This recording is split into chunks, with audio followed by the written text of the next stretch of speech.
এই মুহূর্তে সবথেকে বড় খবর সোশ্যাল মিডিয়ায় দেখতে পাচ্ছি, আরাবুল আইএসএফে যোগ দিয়েছে। একদিকে আরাবুল, একদিকে নওশাদ সিদ্দিকী।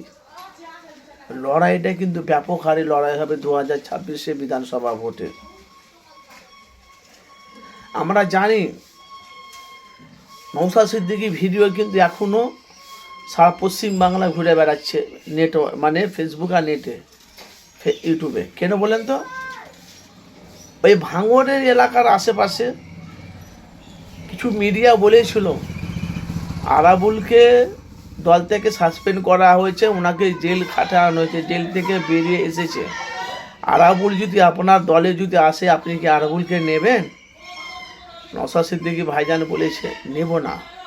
আরেকবার বলেছিলেন তো আমি নেব না। বাংলায় প্রার্থী ঘোষণা হয়ে গেছে। এবার 2026 বিধানসভা ভোটে আমডাঙ্গাতে প্রার্থী করেছে ফুরফুরা শরীফের হাতিয়ার তৃণমূলের কাসেম সিদ্দিকী ভাইজান।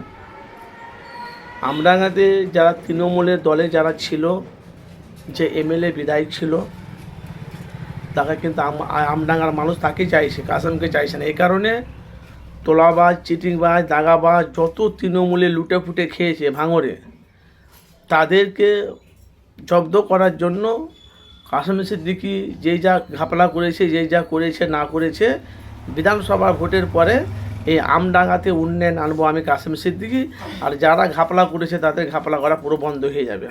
এই জন্য তারা চাইছে না কাসেম সিদ্দিকী ভাইজানকে। এখন কাসেম সিদ্দিকী ভাইজান লক্ষ লক্ষ মানুষকে নিয়ে রাস্তাতে তোমার মানে মিছিল করছে, মানে ভোট প্রচারে নেমেছে। আর এদিকে আরাবুল, যে আরাবুলে বলেছিল নওশাদকে যদি 2026 বিধানসভা ভোটে যদি না হারাতে পারি, আমি দল পদত্যাগ করবো, অথচ রাজনীতি আমি করবো না। এখন শওকাত এখন ভাঙড়ে কিছুদিন হলো ভাঙড়ে উনি একটা মানে পথ মিছিল করেছিলেন, কয়েক লক্ষ লক্ষ মানুষ জামায়াতে জড়ো হয়েছিল। আবার নওশাদ সিদ্দিকী যখন পথসভা করছে, সেখানে উপচে পড়া মানুষের কয়েক লক্ষ লক্ষ মানুষের সমাগম। তো 2026 বিধানসভা ভোটে ভাঙড়ে নওশাদ জিতবে কি কাসেম সিদ্দিকী নেই তোমার শওকত মোল্লা জিতবে, ভাই বলা খুব মুশকিল। কেনা ভাঙড়ের দু তরফে দল হয়ে গেছে, এক হলো শওকত মোল্লা, এক হলো নওশাদ সিদ্দিকী।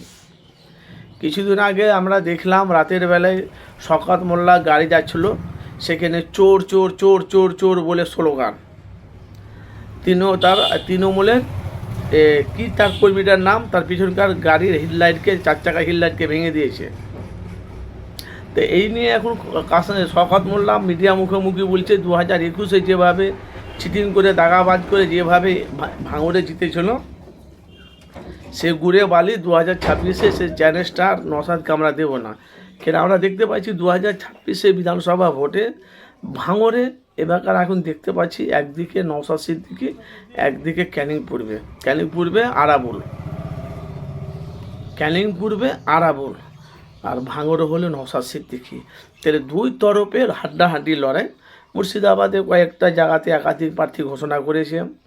তারপরে মুর্শিদাবাদে হুমায়ুন কবির যে বাবরি মসজিদ করেছে, বেলডাঙ্গাতে আসাউদ্দিনের সাথে জোট করেছে, অনেক ভোট সিট পাবে। আর বলা বলি কথা, নওশাদ সিদ্দিকীর উন্নয়ন দেখে উনি নওশাদের হয়ে কথা বলছে, কিন্তু নওশাদ সিদ্দিকী ভালো কাজ করছে বলে ওনাকে সাপোর্ট করছে। আর নওশাদ সিদ্দিকী এটাও বলছে আমাদের বাপ দাদারা কেউ ধর্মকে রাজনীতি করতো না। তো আমি প্রাণে নওশাদকে ভালোবাসি, আমি বললে নওশাদ আসবে, আর নওশাদ বললে আমি যাবো, যেহেতু আমাদের রক্ত সম্পর্ক। কিন্তু রাজনীতির দিক দিয়ে আমি নওশাদকে কোনোদিন সাপোর্ট করিনি, আমি করব না। তো আপনাদের মতামত কী? অনেক মানুষ তো বলে তোহা সিদ্দিকী আগে ঘুমাচ্ছিল, এখন ঘুম ভেঙে গেছে, আর তোহা সিদ্দিকী আগে যেরকম আছে এখনও সেরকম। আপনাদের মতামত জানাবেন 2026 বিধানসভা ভোটে ক্যানিং পূর্বে আরাবুল, আর ভাঙড়ে নওশাদ সিদ্দিকী। কে কোন দলে জিতবে, নওশাদ সিদ্দিকী আবার দ্বিতীয়বার এমএলএ বিধায়ক হবে ভাঙড়ে, নতুন করে আরাবুল কি ক্যানিংপুরে এমএলএ বিধায়ক হবে? আপনাদের মূল্যবান মতামত অবশ্যই জানাবেন।